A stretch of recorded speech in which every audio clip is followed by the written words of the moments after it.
मैं यही कहना चाह रहा हूँ कि हर व्यक्ति अपने मंजिल को तैयार जब करता है तो उसमें सीमेंट का और उसके कॉम्बिनेशन का विशेष ध्यान रखता है, समझ रहे हैं जी। लेकिन इसी तरह जीवन का भी अपना हिसाब किताब है जी।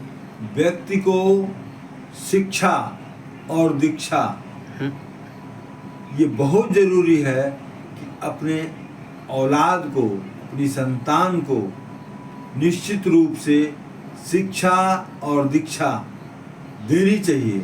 अगर इस तरह शिक्षा और दीक्षा देगा तो वृद्धाश्रम, अनाथालय ये सब ऑटोमेटिक बंद हो जाएंगे। व्यक्ति अगर पूर्ण रूप से शिक्षा और दीक्षा व्यक्ति को दे रहा है, अपने बच्चों को दे रहा है तो स्वाभाविक है कि माता पिता के संरक्षक के रूप में वट वृक्ष की तरह उनकी वंशज उनके साथ खड़ी रहेंगी जी। लेकिन व्यक्ति आर्टिफिशियल, नेचुरल इन सब चीज़ों में फंस करके इन सब चीज़ों से बच्चों को दूर रख रही है और आने वाले पेरेंट्स, माता पिता परेशान हैं।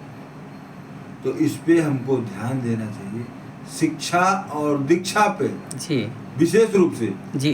धन आएगा जाएगा, एक एज हो जाती है ऐसी कि जब धन का कोई मतलब नहीं रहता, कुछ नहीं, सिर्फ व्यक्ति को अपने परवरिश का जी। अपने 4 पीढ़ी का संतान, 2 पीढ़ी का संतान, 3 पीढ़ी का संतान दुख ना दे, इसलिए व्यक्ति को इस तरह का शिक्षा और दीक्षा देनी चाहिए।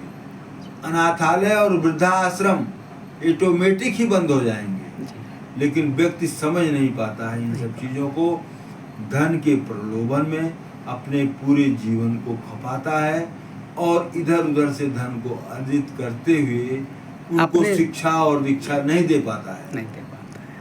तो इसलिए हमको इन सब चीज़ों पर ध्यान देनी चाहिए और अपने आप को सुरक्षित भविष्य जब हम इस स्टेज में होंगे कि जब कुछ नहीं कर सकते, तब उन बच्चों का संस्कार उस माता पिता के लिए एक वट वृक्ष के रूप में स्थापित होगा।